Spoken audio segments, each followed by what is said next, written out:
Perfect. Hey, I played an enormous tool during this game. I was Mirror Mirror. I was a remote viewer, which means I could see things far away. I liked the school. I was in favor of it. I didn't think it was perfect, but I thought that the world wasn't perfect. And we had I really loved the philosophy of stargazing, which was perfect. Miranda, or Moo, is... she did that so perfectly.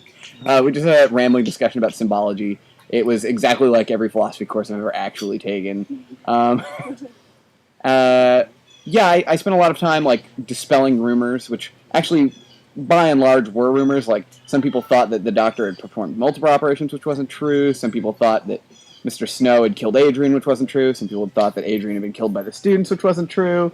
It was just not all. It was not true. There were some.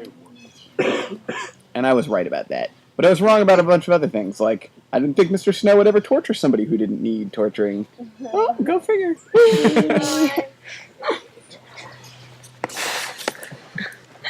I was Shadow.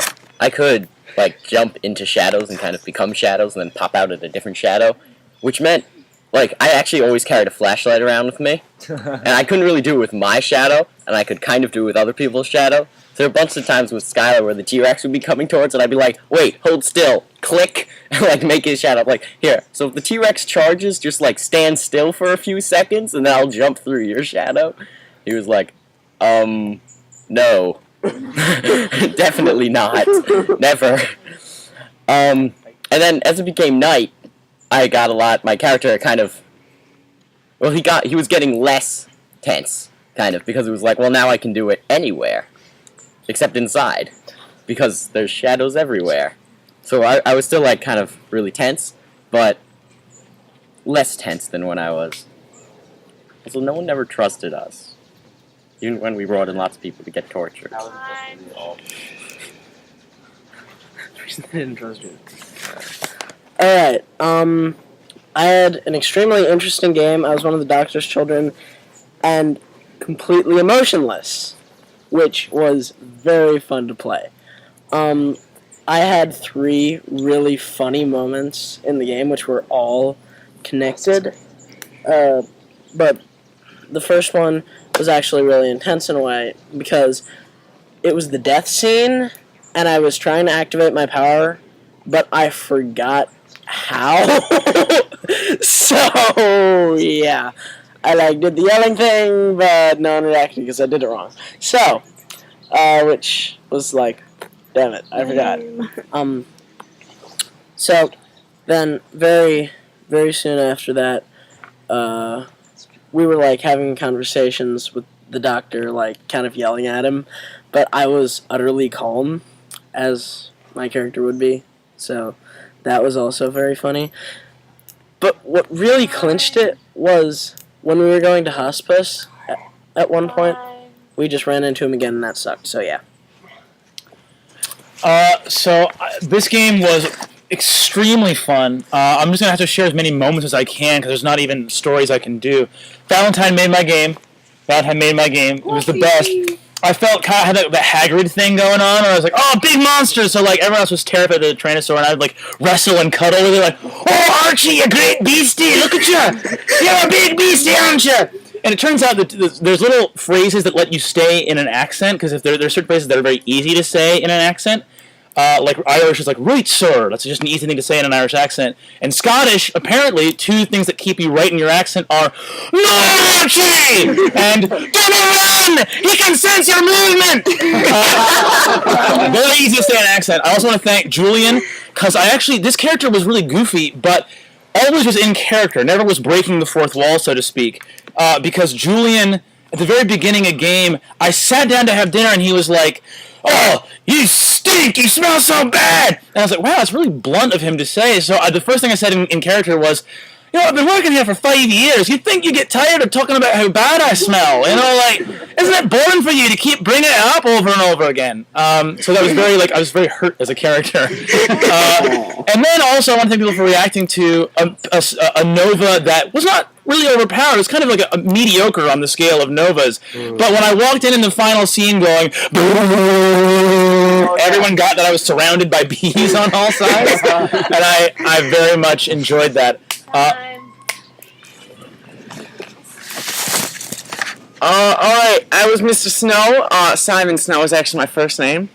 So, secret fact. I was the principal of a school with very silly problems.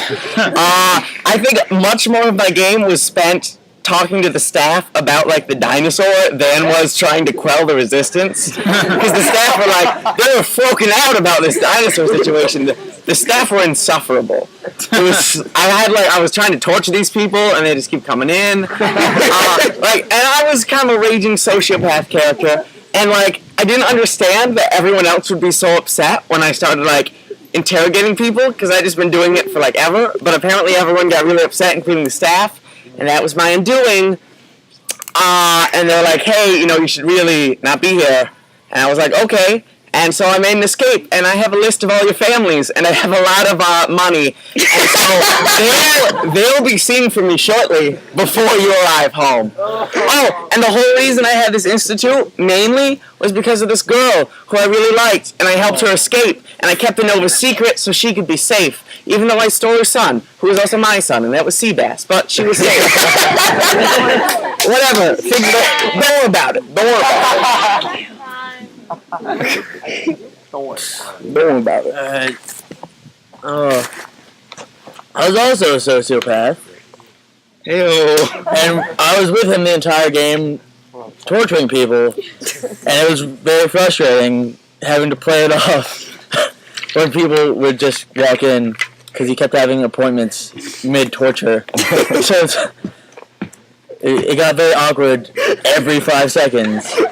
And it's like, oh, she fell and she broke her finger. I'm just fixing it. And then probably the best part of the game was when I caught the marble that was floating in the air and I threw it in a toaster. And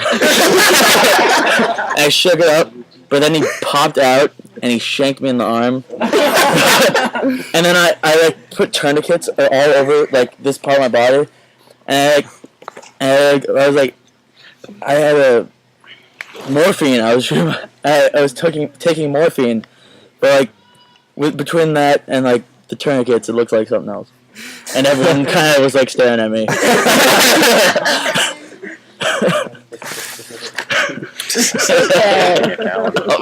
So I was Felix the cat.